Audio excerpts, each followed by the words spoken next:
Guys এইভাবে একবার ডাল দিয়ে জালি রান্না করে দেখো, অসাধারণ লাগে খাইতে। তো চলো রান্না শুরু করি। এই জন্য নিয়ে নিছি একটা জালি, একটা আলু আর ছিল মুসুর ডাল। তো জালি আর আলুটারে কুটু কুটু করে কাটতে নিছি এরকম চাকচাক করে। তারপর চুলায় একটা পাতিলে দিয়ে দিছি পানি দিয়ে দিছি মুসুরির ডাল সিদ্ধ বসাই দিছি। অল্প করে পানি দিচ্ছি যাতে ডালটা হালকা পানিতেই সিদ্ধ হয়ে যায়।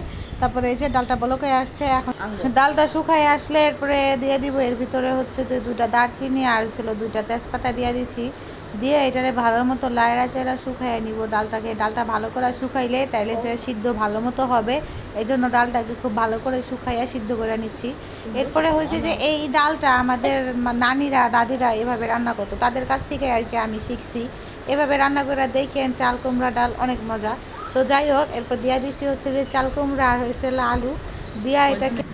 এরপর দিয়ে দিছি হচ্ছে যে লবণ, হলুদের গুঁড়া আর হয়েছিল ধনিয়ার গুঁড়া দিয়ে এটারে ভালো করে একটু লাইড়া চেড়া নিতাছি। তারপরে দিয়ে দিমু আদা রসুন বাটা। আদা রসুনটাও দিলে এই ডালটা অনেক মজা লাগে খাইতে।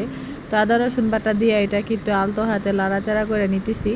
তো তারপরে দিয়ে দিব হচ্ছে যে বাদাম বাটাটা দিলে কি হয়, এই খাবারটা এত মজা হয়। আমরা যারা মানে নর্মালি রান্না করি আমরা বাদামটা তেমন একটা দিই না, কিন্তু একবার দিয়া দেখেন আসলেই অনেক মজা লাগে খাইতে।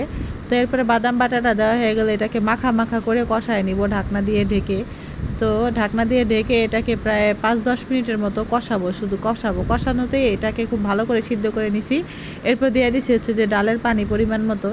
তো পরিমাণ মতো পানি দিয়ে এটাকে একটু নাড়াচাড়া দিয়ে এরপরে আবার ঢেকে দিব যাতে বলক আসা হয়ে গেলে, এই যে বলক চলে আসছে, এখন এখানে দিয়ে দিব হচ্ছে যে 2টা কাঁচামরিচ ফালি দিয়ে এটাকে ঢাকনা দিয়ে ঢেকে আরেকটু কিছুক্ষণ জাল করে নিব। যেহেতু এটা ডালটা যত জাল করবেন ততই মজা লাগে খাইতে, আর চাল কুমড়ার তো একটা স্বাদ আছেই।